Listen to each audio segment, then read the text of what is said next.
Hello everyone, आज हम बात करेंगे बीए 6th सेम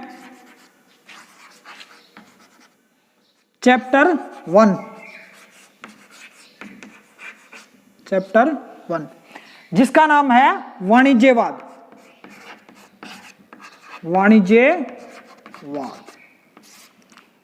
या इसे व्यापारवाद भी कहते हैं।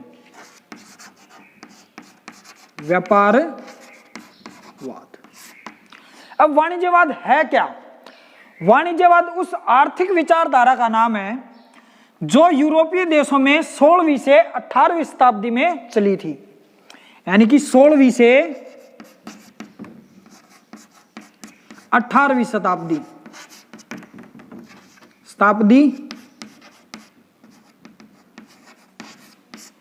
16वीं से 18वीं शताब्दी में इसका चलन हुआ था यूरोपीय देशों में। चलन इसका हुआ था यूरोपीय देशों में। कि वाणिज्यवाद क्या है? वाणिज्यवाद एक आर्थिक विचारधारा का नाम है जो 16वीं से 18वीं सदी में यूरोपीय देशों में चली थी। अब कई इतिहासकार इसको 15वीं से 18वीं सदी भी मानते हैं, इसका काल। और इसके काल की रूपरेखा एक लिखी गई है 1500 ईस्वी से 1750 ईस्वी तक। यानी कि 1500 से 1750 ईस्वी तक का इसमें काल माना गया है। वाणिज्यवाद। अब वाणिज्यवाद को परिभाषित कैसे किया गया है? जो विचारक थे वाणिज्यवाद के, उन्होंने वाणिज्यवाद को परिभाषित कैसे किया है? वाणिज्यवाद, सारा वाणिज्यवाद सोने और चांदी पर बेस्ड था। वो सभी सोने चांदी को प्राप्त करना और इकट्ठा करना चाहते थे। यूरोपीय देशों में इस चीज की होड़ लगी हुई थी कि भी ज्यादा से ज्यादा सोना चांदी इकट्ठा किया जाए। इसकी परिभाषा देते हुए बहुत से विचारकों और लेखकों ने लिखा है, जो कि आप डिस्क्रिप्शन में पढ़ सकते हैं उसकी परिभाषाएं। उसे लिखा है कि भी व्यापार व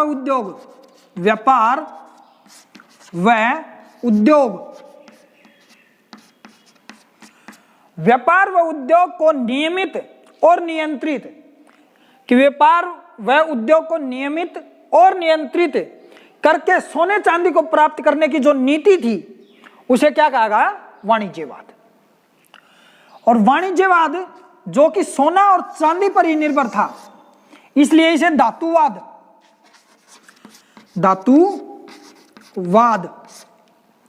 की भी संज्ञा दी गई है। तो वाणिज्यवाद क्या है? व्यापार व उद्योग को नियमित और नियंत्रित करने के लिए जो नियम बनाए गए उसे वाणिज्यवाद कहते हैं। वाणिज्यवाद शब्द का सर्वप्रथम प्रयोग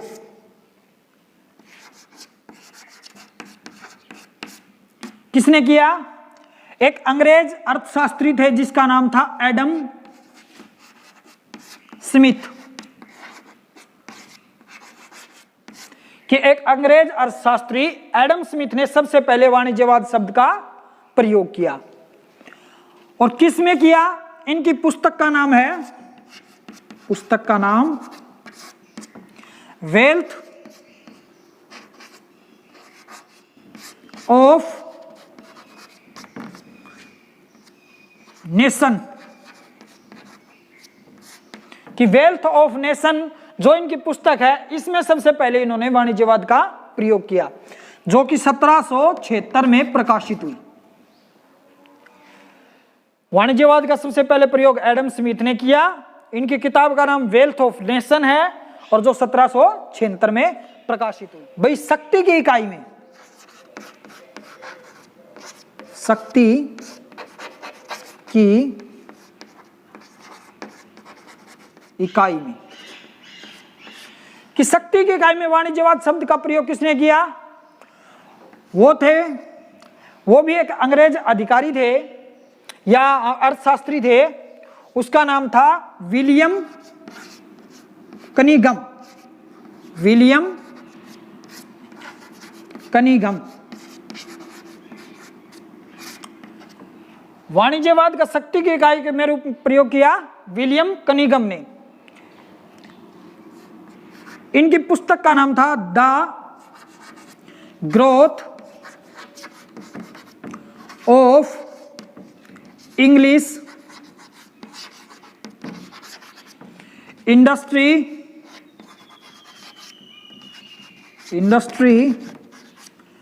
एंड कॉमर्स।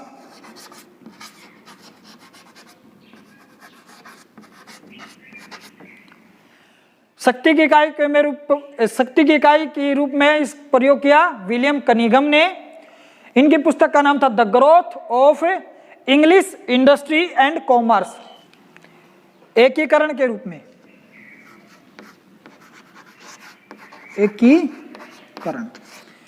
एकीकरण के रूप में वाणिज्यवाद का सर्वप्रथम प्रयोग किसने किया?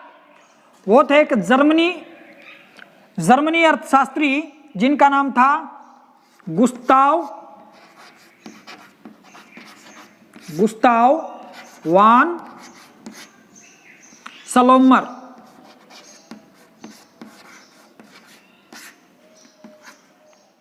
गुस्ताव वान सलोमर। एकीकरण के रूप में वाणिज्यवाद का प्रयोग किसने किया? गुस्ताव वान सलोमर ने। इनकी पुस्तक का नाम था फ्रेडरिक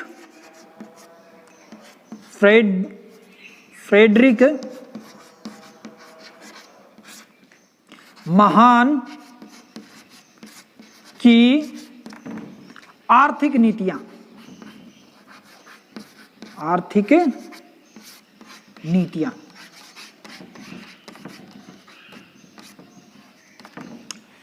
एकीकरण के रूप में वाणिज्यवाद का सर्वप्रथम प्रयोग किसने किया? गुस्ताव वान सलोमर, जिनकी पुस्तक का नाम था फ्रेडरिक महान की आर्थिक नीतियां।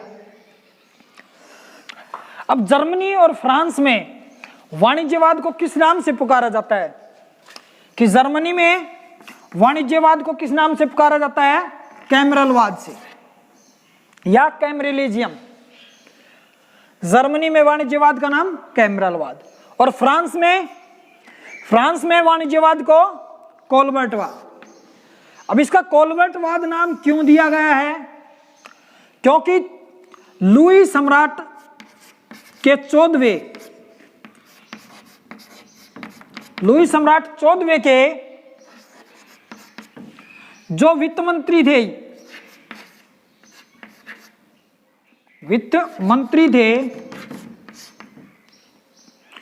उनका नाम जे.बी. कोलबर्ट था।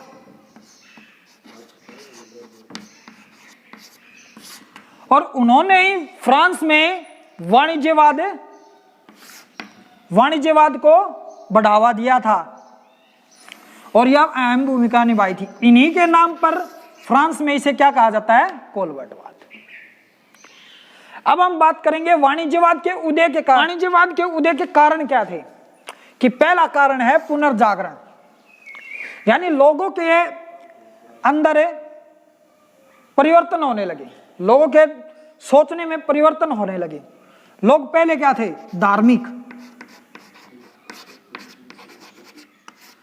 धार्मिक थे। वो धर्म और मोक्ष की प्राप्ति के लिए कार्य करते थे, लेकिन अब उनका दृष्टिकोण बदलकर क्या हो गया? भौतिक सुखों की तरफ चले गए। भौतिक सुख। पहले क्या थे? वो धार्मिक थे। उनमें परिवर्तन आया, उनके दृष्टिकोण में परिवर्तन आया और वे भौतिक सुखों की ओर अग्रसर होने लगे। अब भौतिक सुख उनको किससे प्राप्त होते थे या किससे प्राप्त हो सकते हैं?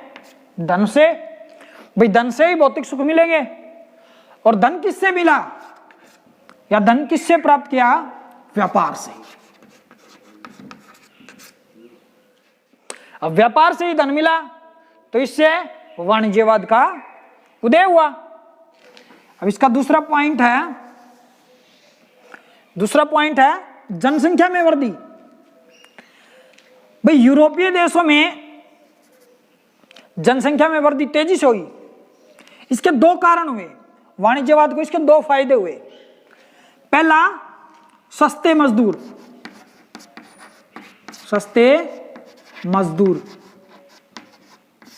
अब जनसंख्या ज्यादा होगी तो मजदूर सस्ते मिलने लगे। दूसरा इसको फायदा हुआ वस्तुओं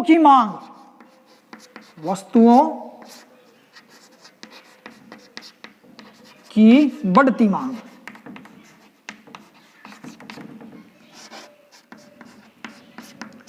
अब जनसंख्या ज्यादा होगी तो लोग वस्तुओं की मांग ज्यादा होगी, और वस्तुओं की मांग ज्यादा होगी तो वस्तुओं को बनाने का काम भी वो भी ज्यादा होगा। इससे क्या हुआ?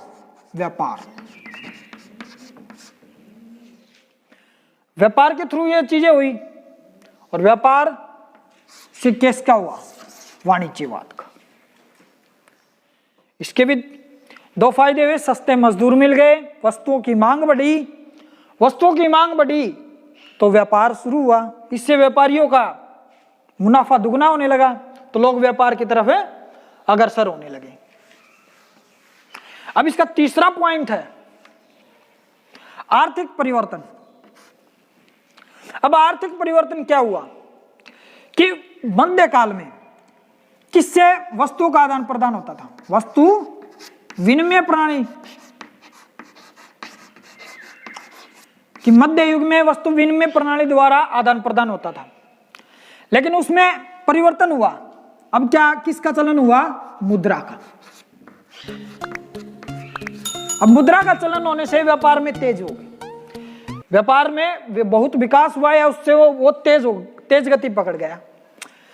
अब मुद्रा का चलन हुआ, फिर रानी एलिजाबेथ प्रथम ने,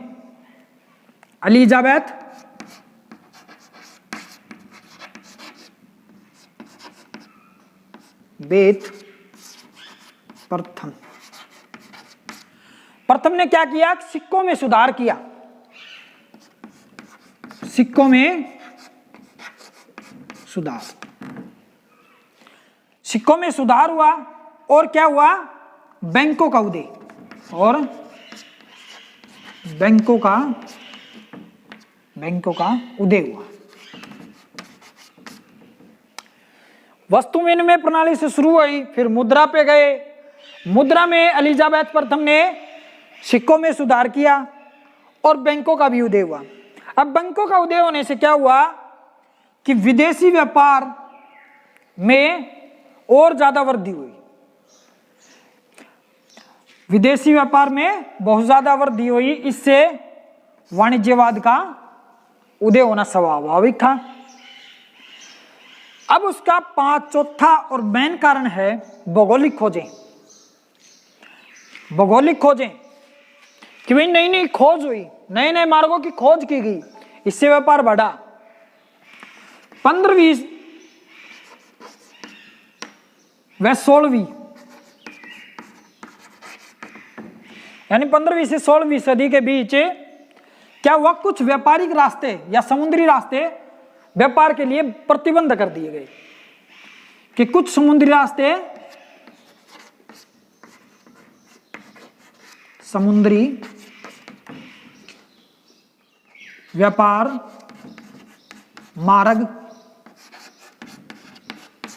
बंद कर दिए गए। अब समुद्री मार्ग कुछ बंद कर दिए गए तो क्या हुआ? लोगों को आवश्यकता हुई नए देशों की या नए मार्गों की, तो नए मार्गों की खोज हुई। तो सबसे पहले इसमें कदम उठाया पुर्तगाल ने।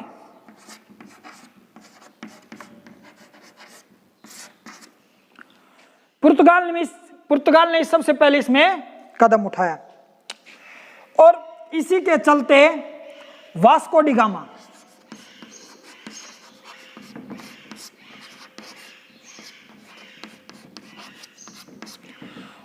गामा ने किसकी खोज की? आपको पता ही होगा, वास्को डी गामा ने सबसे पहले किसकी खोज की? भारत की खोज की। वास्को डी गामा ने किसकी खोज की? भारत की। कब की? इसकी खोज हुई 20 मई 1498।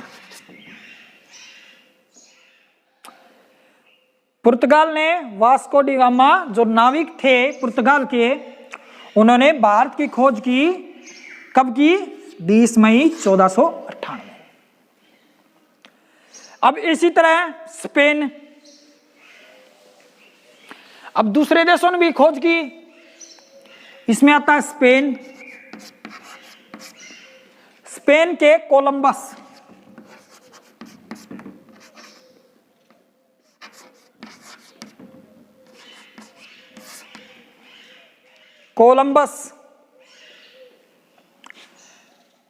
स्पेन के कोलंबस ने किसकी खोज की?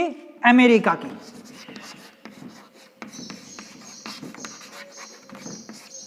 कोलंबस ने किसकी खोज की? अमेरिका की। कब की? 1492 में। अब पुर्तगाल ने, स्पेन ने और इसी तरह अन्य देशों ने भी अन्य खोज की। अन्य देशों ने भी खोजें शुरू कर दी।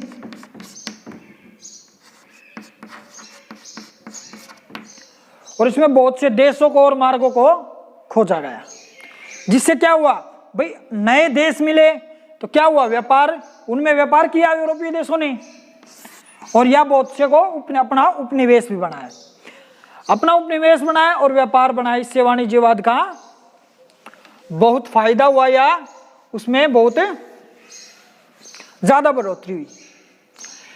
अब पांचवा होता है राजनीतिक परिवर्तन। राजनीतिक परिवर्तनों के अंतर्गत आता है कि मैकियावेली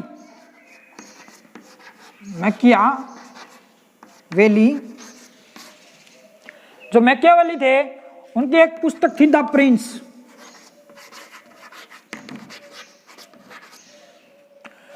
अपनी पुस्तक द प्रिंस में उन्होंने क्या किया? चर्च की उपेक्षा की। चर्च जो कि उस समय हर चीज का केंद्र था, चर्च की उपेक्षा की और राज्य शक्ति का समर्थन किया। राज्य शक्ति का समर्थन किया।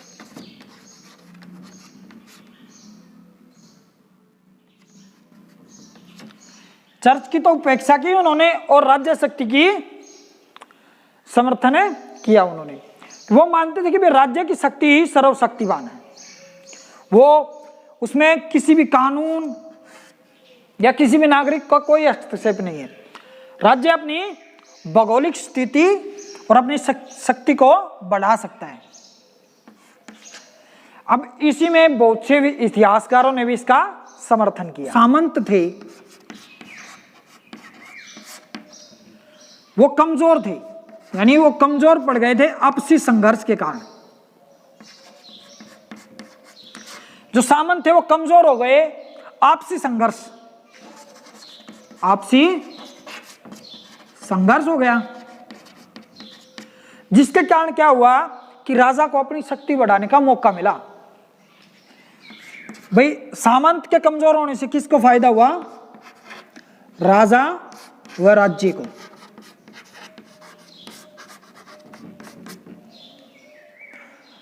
ये चीज, सामंत कमजोर हो गए तो राजा ने अपनी शक्ति को बढ़ाना शुरू कर दिया। और उसके विचारकों ने कहा कि भाई राजा अपनी शक्ति या अपना बल तभी बढ़ा सकता है जब उसके पास पर्याप्त धन हो। अगर राजा के पास पर्याप्त धन होगा तो वो क्या करेगा? हर चीज को अपने कंट्रोल में कर सकता है, सामंतों को भी, नागरिकों को भी और हर कानून को भी, हर चीज को अपने, और विपक्षियों को भी दबा सकता है, हर आक्रमण को विभक्त कर सकता है वो। इसी क्रम में हम बात करते हैं छठे पॉइंट, लेखकों का योगदान। इसमें थे इंग्लैंड के एक लेखक व विचारक जिसका नाम था थॉमस मून।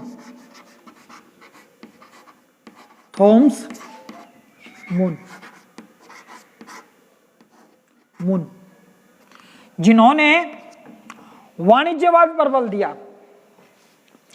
इनकी पुस्तक का नाम था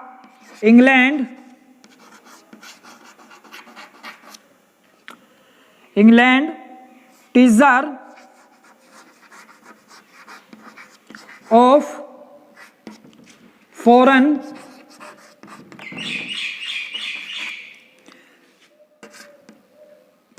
ट्रेड।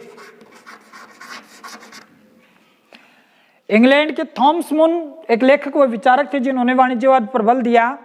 इनकी पुस्तक का नाम था England teaser of foreign trade.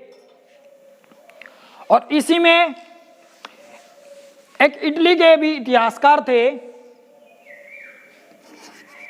Italy के इतिहासकार एंटोनियो,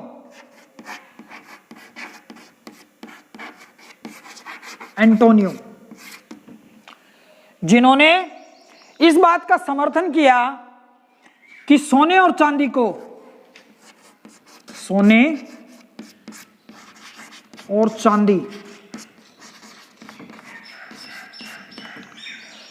किस प्रकार देश में लाया जाए और उसे इकट्ठा किया जाए। इसी क्रम में तीसरे लेखक व विचारक है जेबी कोलबर्ट,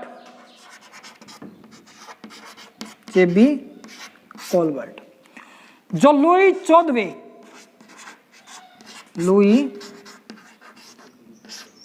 14वें के वित्त मंत्री थे।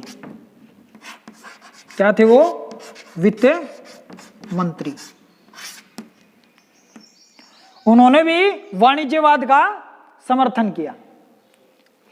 अब इसके बाद आते हैं सातवां, वो आता है राष्ट्रीय राज्यों का उदय। सर्वप्रथम इंग्लैंड में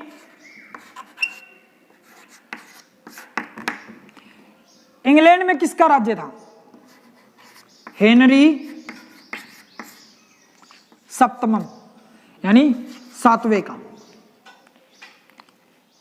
और फ्रांस में लुई 14वें का। सर्वप्रथम ये दो राज्य थे। इंग्लैंड में जिनका राज्य था हेनरी 7वें का, और फ्रांस में किसका था? लुई 14वें का। सर्वप्रथम ये दो राज्य थे, लेकिन बाद में स्पेन, रूस आदि अंतरराष्ट्रीय राज्यों का उदय हुआ। अब बहुत से राज्य हो गए, तो उनमें क्या हुआ? वस्तुओं की मांग।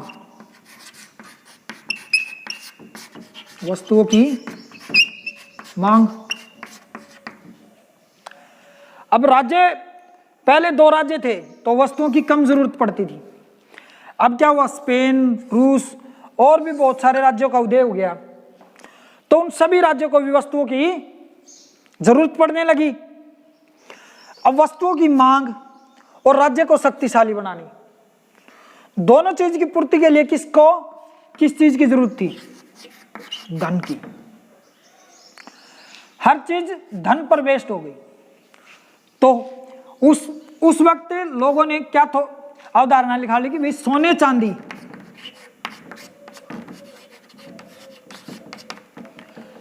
चांदी को ज्यादा से ज्यादा अपने देश लाया जाए और उसे इकट्ठा किया जाए, कि अपने देश लाकर उसे सिर्फ इकट्ठा किया जाए, तभी राज्य शक्तिशाली और दूसरों पर आक्रमण या उसे उपनिवेश बना सकता है। तो इस वीडियो में बस इतना ही। अगली वीडियो में हम इसके अगले पार्ट को कवर करेंगे।